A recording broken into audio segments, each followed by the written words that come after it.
안녕하세요. 고려대학교 산업경영공학부 강필선 교수입니다. 자, 이번 시간에는 이제 다별량 데이터 분석의 군집화 방법론의 R 실습을 같이 한번 해보도록 하겠습니다. 자, 우선은 이제 우리가 가지고 있는 이 스크립트는 R exercise underbar clustering이고요. 두 가지 데이터셋을 사용할 겁니다. 와인 데이터셋과 퍼스널 론 데이터셋 두 가지를 사용할 겁니다. 이 세 가지의 파일이 전부 하나의 폴더 내에 들어와 있는지 같이 한번 확인해 주시고요. 슬라이드로 가서 먼저 기초적인 상황을 좀 말씀드리고 실습 코드로 진행을 하도록 하겠습니다. 우선 첫 번째 데이터셋은 와인 데이터셋이라고 불리는 것인데요. 이제 머신러닝 관점에서 기계학습 알고리즘의 성능을 평가하기 위해서 벤치마크 데이터셋들을 모아놓은 UCI 머신러닝 리포지토리에 들어가 있는 이제 대표적인 데이터셋입니다. 크게 보면은 여기서 보시는 것처럼 객체는 178개가 있고요. 속성은 13개가 있고 모형 원래는 이제 클래시피케이션을 하기 위한 목적에서 사용된 데이터셋입니다. 그래서 첫 번째 컬럼이 종속 변수로서 이 와인 데이터셋의 의미가 뭐냐면요, 해당하는 와인에 포함된 다양한 화학 물질들, 여기서 보시면 뭐 알코올이라든지 말릭 엑시드, 애쉬, 이런 마그네슘, 뭐 토탈 페놀, 이런 그 성분들의 비율을 통해서 그 와인이 세 가지의 그 포도 품종 중에서 어떤 품종을 이용해서 만들었는지를 역으로 유추하는 그런 데이터셋이라고 봐주시면 되겠습니다. 그래서 굉장히 오랫동안 사용되어 왔던 널리 알려져 있는 데이터셋입니다. 자, 그러면 스크립트를 통해서 한번 같이 한번 군집화를 진행을 해 보도록 하겠습니다. 우선 첫 번째 보시면 CLValid라는 패키지하고 Plotrix라는 두 가지 패키지를 설치를 하게 될 텐데요. CLValid라는 패키지는 뭐냐면 클러스터의 타당성 지표를 평가하는 패키지입니다. 그리고 Plotrix라는 패키지는 클러스터를 통해서 이제 그 결과물들의 클러스터 간에 어떠한 차이가 있는지를 확인을 해보기 위해서 레이더 차트를 이후에 그려볼 건데요. 그런 레이더 차트를 그려주는 것을 수월하게 해주는 함수라고 보시면 되겠습니다. 자, 그래서 저는 이제 이미 이 데이터셋들을 패키지들을 전부 인스톨 했기 때문에 두 번째하고 세 번째 라인은 스킵을 할 텐데, 처음 하시는 분들은 반드시 패키지 설치를 실행을 한 다음에 이후 작업을 같이 따라와 주시기 바랍니다. 라이브러리를 통해서 두 개의 패키지가 사용이 가능하도록 이제 준비를 시키고요. 계속 해왔던 것처럼 세션에 set working directory의 to source file location을 클릭을 해서 working directory를 해당하는 우리가 지금 현재 가지고 있는 R 파일이 위치하는 곳과 동일하게 설정을 해 주십시오.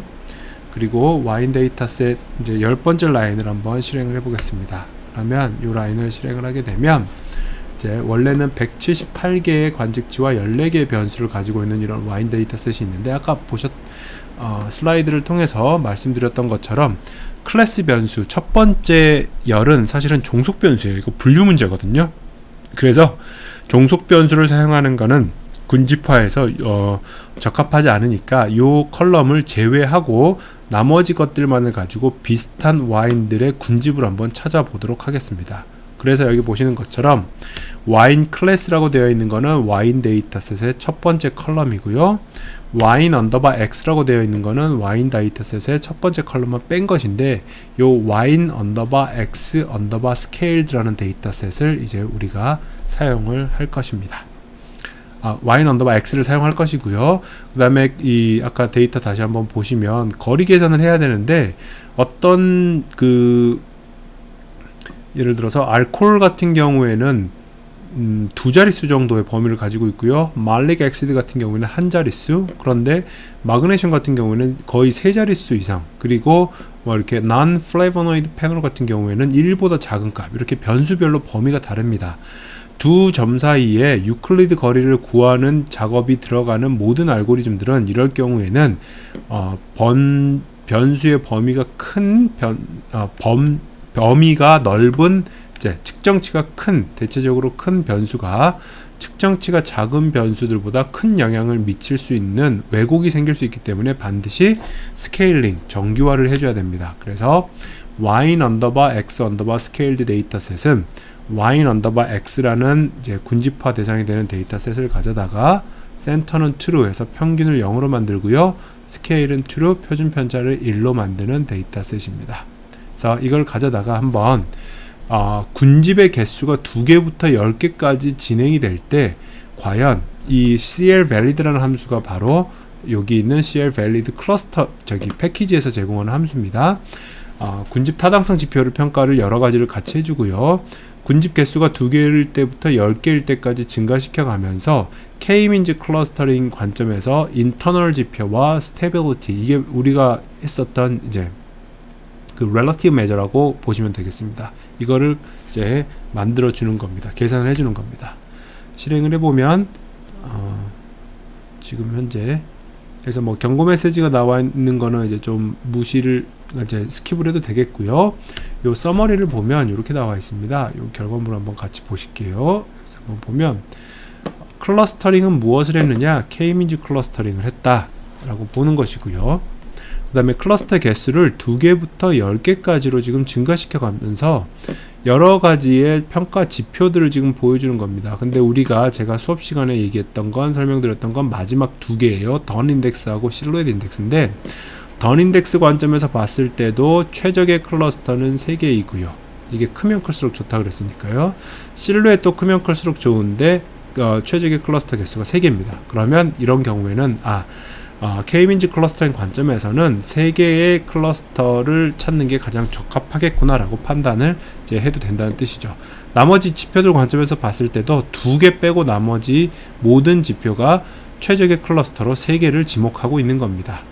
그래서 이제 여기서 보시는 것처럼 25번째 라인에 wine_KMC가 와인 데이터를 K-민즈 클러스터링을 수행한 데이터셋입니다.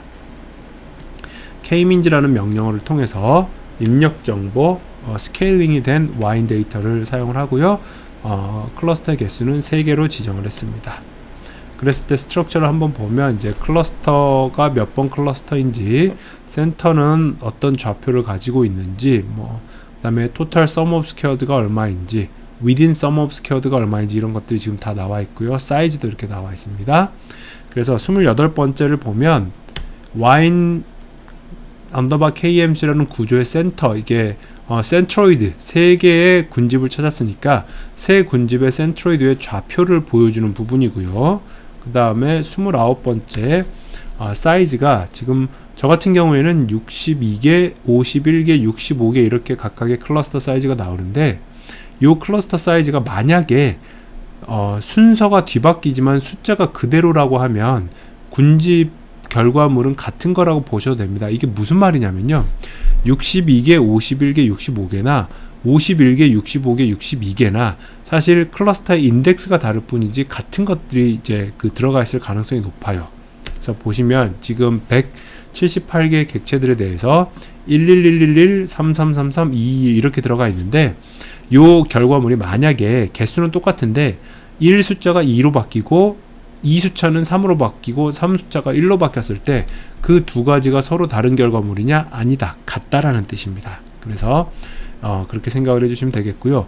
혹시나 요 개수가 지금 다르게 나온 학생들이 있으면 반복적으로 한번 수행을 해보세요. 그랬을 때 여러 번 나오는 그 군집 결과물이 대표적인 군집이라고 보시면 됩니다. 이거 무슨 말인지 다시 한번 보여줄게요. 제가 한번 25번째 라인을 실행을 다시 한 다음에 클러스터의 사이즈를 한번 볼게요.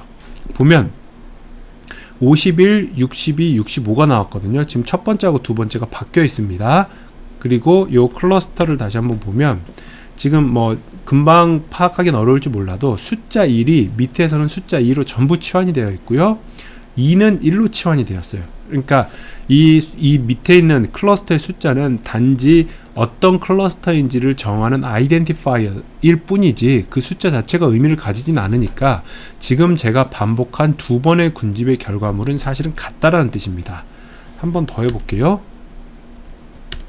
이렇게 나왔을 때도 51, 65, 62 이것도 같은 거고요. 네 번째 했을 때도 51, 65, 62, 다섯 번째 쓸 때도 65, 62, 51. 이 데이터 자체가 군집화를 K민지를 했을 때 거의 변동성이 없이 반복적으로 같은 결과물로 지금 수렴을 하는 겁니다. 간혹가다 이렇지 않은 경우도 있는데 이론 설명에서 드렸던 것처럼 초기 군집 중심이 어떻게 잡히냐에 따라서 달라지는 경우도 분명히 있다고 말씀을 드렸죠. 그랬을 때는 반복적으로 충분히 많이 수행을 해서 대표적으로 나타나는 경우를 사용하시면 되겠습니다. 자, 그런 다음에 우리는 사실은 이게 분류형 데이터이기 때문에 실제 클래스를 알고 있어요. 그래서 이 진짜 정답과 군집화를 했을 때 군집들 결과물과 얼마나 일치하는지를 한번 살펴보겠습니다. 보시면 리얼 클래스와 K민지 클러스터를 동안 클러스터 인덱스 사이의 테이블을 그려보면요, 지금 굉장히 잘 이 클러스터가 군집들을 실제 클래스를 맞추고 있는 게 무슨 의미냐면, 여기에 있는 첫 번째 클래스가 원래 1인 것들은 거의가 아니라 전부가 2번 군집에 할당이 되어 있어요. 그리고 3번 리얼 클래스가 3번인 것들은 전부 실제로 클러스터에도 3번에 할당이 되어 있고요. 실제 클래스가 2번인 것들은 65개가 1번 군집에 할당, 3개가 2번 군집에 할당, 3개가 3번 군집에 할당. 다시 말하면 실질적으로는 컨퓨전 매트릭스 관점에서 봤을 때는 2, 3, 3 두 셀만이 잘못 할당이 됐다고 보기는 좀 어렵죠. 군집화는 정답이 없었으니까. 어쨌든 자기가 속한 범주와 다른 군집들에 이제 할당이 된 것일 뿐이지 거의 대부분은 잘 맞추고 있다라는 것을 보실 수가 있겠습니다. 자, 그래서 클러스터링을 통해서 동질한 집단을 잘 찾아낼 수 있다는 거 우리가 확인을 한번 했고요. 요 각각의 군집들에 대해서 한번 비교를 좀 해볼게요. 그래서 데이터 프레임을 Y인의 X 데이터에 스케일 된 것과 클러스터 ID를 따로 이렇게 따와 보겠습니다. 숫자형이 아닌 팩터형으로 바꿀 건데요. 그 이유는 뒤에서 다시 한번 설명드릴게요. 이걸 실행을 한 다음에 KMC Summary라는 데이터 프레임을 만들어서 각각 모든 이 컬럼들마다 무엇을 하는 거냐면요, 이 해당하는 서머리에다가 tapply가 팩터를 기준으로 apply를 하는 함수인데, 각각의 클러스터의 그 변수값들에 대해서 평균을 계산하는데, 뭐에 따라서 평균을 계산하냐면 클러스터 ID마다 평균을 따로 계산하겠다는 뜻입니다. 이거를 모든 그 변수에 대해서 다 하겠다는 뜻이거든요. 41번째를 실행을 한 다음에 클러스터 이름을 할당을 해주고 47번째 라인을 컬럼 네임으로 할당을 해준 다음에 서머리를 한번 해보면 이게 무슨 얘기냐면, 여기서 보십시오. 지금 스케일이 된 이후의 값들을 위주로 말씀을 드리는 겁니다. 알코올 농도 같은 경우에는 1번 클러스터의 평균값은 마이너스 0.92로 굉장히 낮은 반면에 마이너스 1, 그러니까 0을 기준으로 표준정규 분포화가 되어 있으니까요. 2번 클러스터의 알코올 도수는 0.83 정도로 상대적으로 높고, 3번 클러스터는 1번과 2번 사이에 위치해 있습니다. 반면에 말릭 엑시드라는 변수는 1번과 2번 클러스터는 마이너스 0.4에서 마이너스 0.4까지로 이렇게 비슷하게 작은 값을 상대적으로 가지고 있는 반면에 3번 클러스터 같은 경우에는 0.86으로서 굉장히 높은 값을 가지고 있다는 걸 뜻합니다. 그래서 모든 변수에 대해서 그럼 지금같이 설명드렸던 분석을 수행을 할 수 있다, 차이를 볼 수 있다는 뜻이지요. 이걸 가져다가 레이더 차트를 그리는 건데, 우선 먼저 그려놓고 한번 같이 볼게요. 50번째부터 57번째 라인까지를 한꺼번에 실행을 한번 해주시면 이런 이제 레이더 차트를 보실 수가 있을 겁니다. 먼저 해석부터 해보자면 1번 클러스터와 2번 클러스터와 3번 클러스터에 각각의 변수 값들의 평균 값을 이어놓은 거예요. 그러면 요 안에 있는 이 빨간색 다각형의 형태를 보고서 각 클러스터가 어떤 차이가 있는지를 직관적으로 이해를 할 수가 있겠죠. 이거를 그려내는 코드가 여기 보시는 요 파트고요.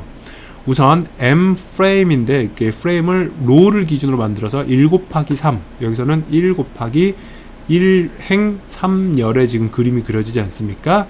그러면서 타이틀을 이제 레이더 차트 4 클러스터 1, 2, 3 이렇게 그렸고요.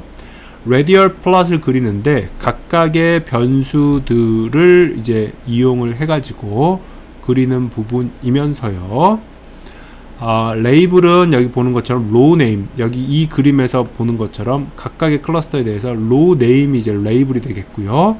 그 다음에 리미테이션, 다시 말하면 그 값의 그 범위는 마이너스 2부터 제일 안쪽부터 플러스 2까지 제일 바깥쪽까지를 그리는 겁니다. 그러면서 타입 P라는 거는 이제 옵션이라고 보시면 되겠고요.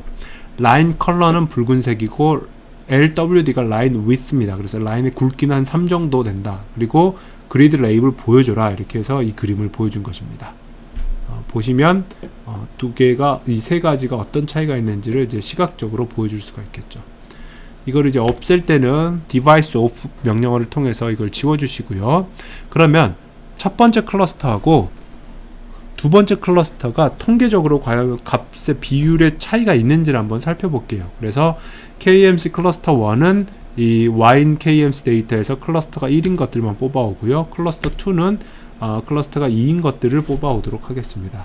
보시면 첫 번째 클러스터에는 65개, 두 번째 클러스터에는 62개의 관측치가 들어가 있죠. 이걸 통해서 여기에 있는 이 64번째부터 77번째까지는 T테스트를 수행한 거예요. 이게 뭐냐면, 여러분들 이제 이건 4학년 과목이니까 2학년 때 응용통계, 수리통계학 다 배우셨죠. 각각의 두 클러스터 1과 클러스터 2 사이에 대해서 각 변수들이 투사이디드로 얼마나 차이가 있는지에 대한 p-밸류, 또는 1번이 2번보다 크다라는 가정하에서의 p-밸류, 또는 1번이 2번보다 작다라는 가정하에서의 p-밸류를 다 계산해 달라는 뜻입니다.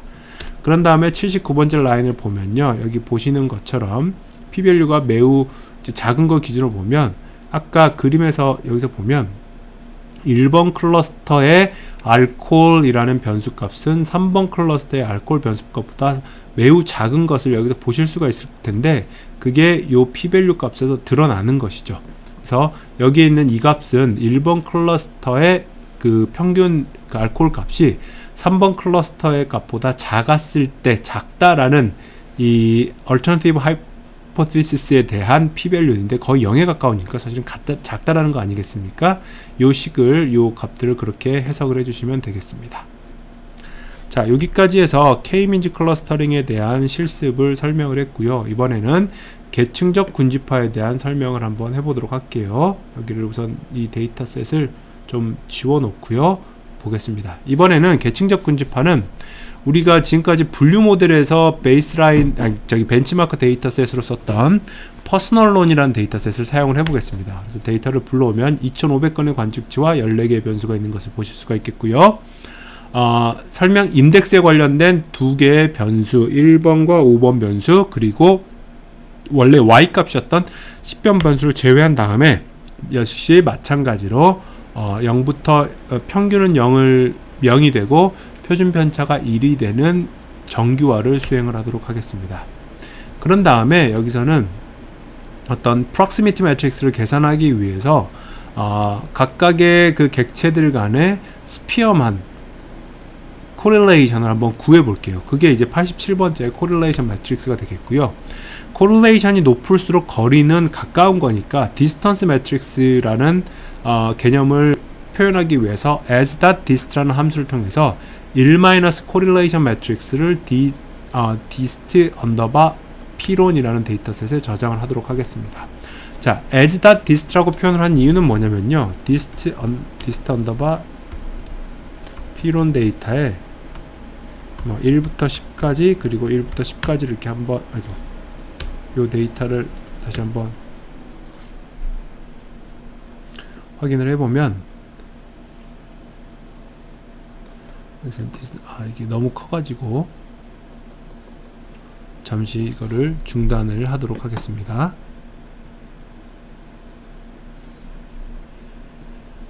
자, 요 디스트, as.dist가 하는 역할이 뭐냐면, 거리 행렬은 대칭이잖아요. 그렇기 때문에 코릴레이션 매트릭스의 그 어퍼 트라이앵글과 로어 트라이앵글을 전부 다 저장할 필요 없이 한쪽만 저장을 해서 저장의 효율성을 높이는 방식이라고 생각을 해주시면 되겠습니다. 그리고 91번째를 통해서 우리가 한번 이제 하이라키컬 클러스터링을 해볼 텐데요. H 클러스트가 명령어고요. 우리가 앞서서 계산했던 dist 언더바 p론 데이터를 기본 proximity 데이터, 디스턴스 매트릭스 기본 입력으로 사용을 해서 여기 보는 이 옵션 method는 complete라고 되어 있는 게 complete link, 다시 말하면 두 서브 그룹 간의 거리는 그 그룹 간의 pairwise distance 중에 가장 거리가 먼 거 maximum distance를 사용하겠다라는 뜻입니다. 그래서 이걸 통해서 군집화를 하면 이 군집화의 이 HR이라는 거에 대한 구조를 한번 보면요, hierarchical clustering이 이렇게 보이고요, 각각의 어떻게 머지가 되어 있는지, 하이트는 얼마인지, 오더는 어떻게 되는지 이런 것들을 보여주고 있습니다. 이걸 이제 그림을 그려볼 텐데 충분히 큰 영역을 좀 확보한 다음에 그래도 사실 잘 안 보이긴 합니다. 94번째 라인을 실행을 해보면 여기 보시는 것처럼 이 나온 것처럼 이렇게 그림이 덴드로그램이 만들어지는 걸 보실 수가 있겠습니다. 밑에 있는 이 인덱스가 너무 이렇게 좁아서 뭉개져 버리는데 이 숫자가 중요한 게 아니라요, 여러분들께 강조하고자 하는 건 뭐냐면 이렇게 덴드로그램이 실제로 그려진다, 몇 개든 상관없이 덴드로그램을 그려낸다라는 뜻입니다. 여기에 대해서 행은 -1이라는 옵션을 주면 여기 있는 이 파트가 조금 이렇게 떨어져 있는 것을, 분리가 되는 것을 보실 수가 있겠고요. 이거를 만약에 왜 수직으로 그려야 되느냐, 수평 덴드로그램을 그리고 싶다 라고 하면 여기 보시는 것처럼 이렇게 옵션을 바꿔가면서 여기서 보면 컬러도 지금 바뀌었고요, 라인의 굵기도 바뀌었고, 호리젠탈이냐 아니냐에서 호리젠탈을 true로 놨기 때문에 이렇게 수평으로 옆으로 뉘어진 덴드로그램도 그려낼 수가 있습니다. 이거는 그렇게 뭐 어려운 건 아니니까 한번 참고 삼아 봐주십시오. 그런 다음에 이제 핵심은 클러스터의 개수를 정하는, 클러스터를 찾는 건데, 클러스터를 찾을 때 이론 시간에 설명을 드렸던 것처럼 K-민즈 클러스터링은 클러스터를 찾기 위해서는 K개를 바꿔가면서 다시 알고리즘을 실행해야 된다고 말씀드렸습니다. 반면에 계층적 군집화는 덴드로그램을 한 번만 그려놓으면 그려놓은 덴드로그램으로부터 얼마든지 우리가 사용자가 원하는 군집을 반복적으로 추출할 수 있다고 말씀드렸어요. 그게 바로 여기서 보여드리는 컷트리라는 명령어입니다. 계층적 군집화 결과물을 군집의 개수가 10개가 되도록 잘라라 라는 뜻이고요. 그랬을 때 여기 보시는 것처럼 각각의 객체들이 몇 번 군집에 할당이 되는지를 여기서 지금 보여주고 있습니다. 이걸 한번 그림을 그려볼게요. 이걸 다시 클러스터를 그린 다음에 요 rect.h 클러스터가 결국은 군집된 결과물을 덴드로그램 상에서 보여주는 겁니다. 그래서 10개의 군집을 보여줘라, 그리고 보더는 이제 빨간색으로 표시해라 라고 한 거죠. 실행을 해보면 여기 보시는 것처럼 이 첫 번째 빨간색 사각형 하나, 둘, 셋, 넷, 다섯, 여섯, 일곱, 여덟, 아홉, 10개의 군집으로서 나눠지는 걸 보실 수가 있겠습니다. 이걸 가져다가 뭐 K가 만약에 5면 어떻게 되느냐 한번 바꿔볼까요? 이런 다시 플롯을 지금 겹쳐져 있어서 플롯을 다시 그린 다음에 K 값을, 아이고야, 이게 가끔씩 부하가 걸려서 지금 다시 한번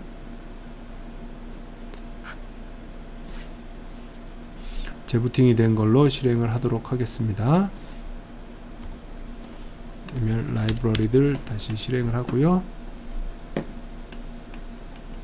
그 다음에 hierarchical clustering에 해당하는 파트 다시 한번 여기서 실행을 해주고요. 그림을 아까 그렸을 때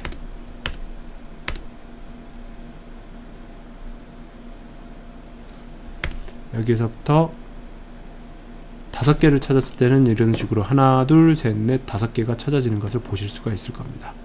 나머지 파트는 K-민즈 클러스터링과 비슷합니다. 각각의 클러스터들로부터 이제 그 하이라키컬 클러스터링으로부터 찾은 클러스터들의 어떤 그 평균적인 값들을 비교하기 위해서 P로 언더바 HC라는 걸 만들었고요. 여기서부터 서머리를 만들어서 앞에서 했던 것과 동일한 방식으로 각 변수 클러스터의 변수 값들의 평균들을 전부 클러스터별로 구했습니다. 그런 다음에 여기에 대해서 실행을 한번 해보면 여기 보시는 10개 클러스터가 있는데 각각의 클러스터에 대해서 AG부터 해가지고 마지막 론 레이셔는 따로 이제 그 군집화를 할 때는 사용을 하지 않았습니다만은 여기서 보시는 것처럼 마지막에 그 클러스터들에 대한 추가적인 분석을 할 때 각각의 클러스터에 속하는 객체들이 실제로 얼마만큼 피론을 사용했는지 안 했는지에 대한 비율을 알기 위해서 집어넣은 부분입니다. 그래서 요 그림을 아까 보여드렸던 것처럼 2×5 사이즈의 그 프레임에다가 그림을 한번 그려볼게요. 그러면 이렇게 보시는 것처럼 1번 클러스터부터 10번 클러스터까지 레이더 차트가 그려지는 것을 보실 수가 있겠습니다. 이걸 보고서 눈으로 하나씩 해석하는 것도 가능합니다. 디바이스 오프를 통해서 해당하는 부분들 지우고요. 이번에는 7번째하고 8번째 클러스터를 한번 비교를 해볼게요. 이게 왜 그러냐면 이 둘 사이에 여기서 다시 한번 위쪽을 한번 볼게요. 7번 클러스터 같은 경우에는 론 레이쇼가 0.01, 다시 말하면 7번 클러스터에 해당하는 고객들 중에서 단지 1%만이 실제 퍼스널 론을 이용한 고객들이고요. 8번 클러스터 같은 경우에는 21%가 이 퍼스널 론을 이용한 고객들입니다. 그러니까 이 차이가 굉장히 크잖아요. 도대체 이 각각의 군집들에 속하는 고객들의 어떤 정보들이 얼마만큼 차이가 나길래 이러는지를 확인해 보기 위해서 두 집단에 대한 통계적인 테스트를 수행을 해 보도록 하겠습니다. 131번째, 132번째 라인 실행을 하고요. 아까 보여드렸던 것처럼 똑같이 t-테스트를 수행을 하게 되면 이제 7번 클러스터와 8번 클러스터를 대비를 해서 7번 클러스터의 값이 훨씬 더 크게 되면 두 번째 컬럼에 해당하는 p-밸류가 0에 가깝고요. 그렇지 않을 경우에, 반대일 경우에는 세 번째에 해당하는 p-밸류가 0에 가깝습니다. 그래서 보면 10의 마이너스 96승이니까 사실 두드러지게 7번 클러스터가 더 큰 값을 가지고 있는 변수는 첫 번째, 두 번째, 네 번째, 여섯 번째 변수입니다. 그럼 다시 한번 보면요. 첫 번째 변수가 age고요. 두 번째가 experience고요. 그 다음에 family, 그 다음에 education. 이런 그 값들이 크면 클수록, 그러니까 나이가 많고 경력이 높고 가족 구성원이 많고 교육 수준이 높으면 퍼스널 론을 사용하지 않는다라고 이제 해석을 해도 되겠죠. 나머지 변수들에 대해서도 직접 한번 해보시기 바랍니다. 자, 여기까지 해서 계층적 군집화에 대한 실습을 수행을 하고요. 마지막으로 밀도 기반 군집화에 대해서 실습을 실행하도록 하겠습니다. 두 가지의 패키지가 필요한데요. 팩터 엑스트라는 이제 시각화를 하기 위해서 필요한 부분이고요. db스캔은 말 그대로 db스캔 알고리즘을 구현하기 위해서 필요한 부분입니다. 데이터는 여기서는 좀 다른 데이터를 가지고 올게요. 멀티쉐입스라는 데이터를 가지고 오고요. 거기에서부터 첫 번째 컬럼과 두 번째 컬럼만 한번 사용을 하도록 하겠습니다. 그래서 df 멀티쉐입스를 보면 여기 보시는 것처럼 이제 1100개의 객체가 있고 2개의 변수가 있습니다. 결과물을 비슷하게 만들기 위해서 seed를 1, 2, 3, 4, 5로 똑같이 정의를 하고요. 그 다음에 여기서 한번 두 가지를 비교해 볼게요. 만약에 K-민지 클러스터링을 통해서 df 멀티쉐입스를 이제 그 데이터셋을 5개의 군집으로 찾는다라고 해볼게요. 이렇게 군집을 164번째를 실행을 한 다음에 거기에 대해서 이 biz 언더바 클러스터라는 게 팩터 엑스트라라는 패키지에서 제공하는 군집화에 대한 시각화 함수이고요. 주어진 결과물을 K-민지 클러스터링의 그 군집화 결과를 실제 데이터셋 위에다가 뿌려주겠다는 뜻입니다. 그러면서 이제 ellipse는 true라는 거는 대략적인 이제 그 군집의 경계 선도 함께 보여줘라 라는 부분인데 실행을 해보면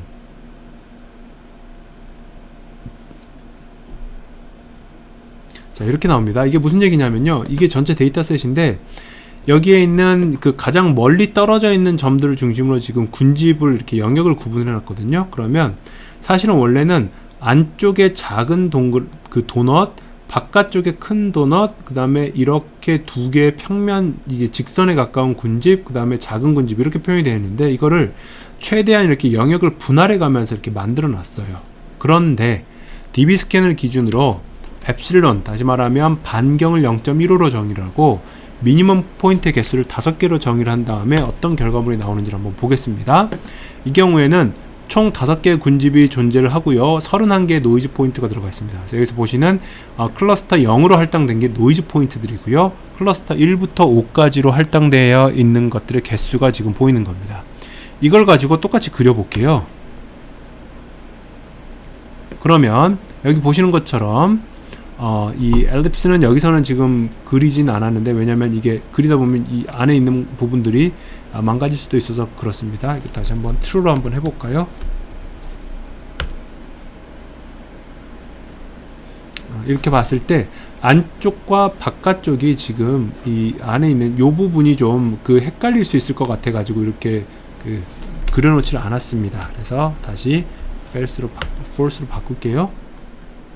바꿔놓고 그리면 이 db스캔에서 의미하는 바가 뭐냐면, 자, 안쪽에 링 도넛 모양의 이 올리브색이 하나의 클러스터고요, 바깥쪽에 더 큰 링이 두 번째 클러스터이고요, 초록색과 파란색의 일자형 막대 표시가 가로로 긴 막대가 각각의 클러스터, 그리고 보라색 이 핑크색의 이 부분이 또 다른 클러스터라는 뜻입니다. 그리고 나머지 검정색 점들은 노이즈여서 클러스터에 할당되지 않는다라는 뜻이죠.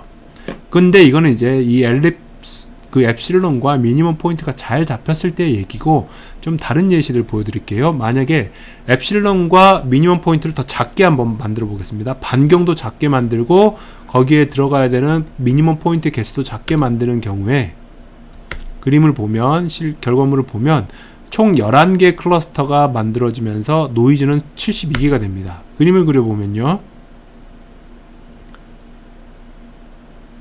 지금 여기서 보시는 것처럼 안쪽에 있는 요 군집들이, 여기 있는 것들이 군집이 하나, 그 다음에 여기 둘, 셋, 넷, 다섯, 여섯, 일곱, 그래서 되게 작은 것들이 갑자기 이렇게 툭툭 이렇게 존재하는 것을 보실 수가 있을 겁니다. 그래서 이렇게 11개의 클러스터, 여기서 아마 10번째 클러스터에 데이터 포인트가 3개만 있는데, 추정컨대 여기에 해당하는 요 클러스터가 아닌가 싶습니다. 이렇게 이제 만들어지는 부분이 될 수도 있겠고요. 만약에 엡실론과 미니멈 포인트를 둘 다 키우면 어떤 결과물이 나오는지를 한번 보겠습니다.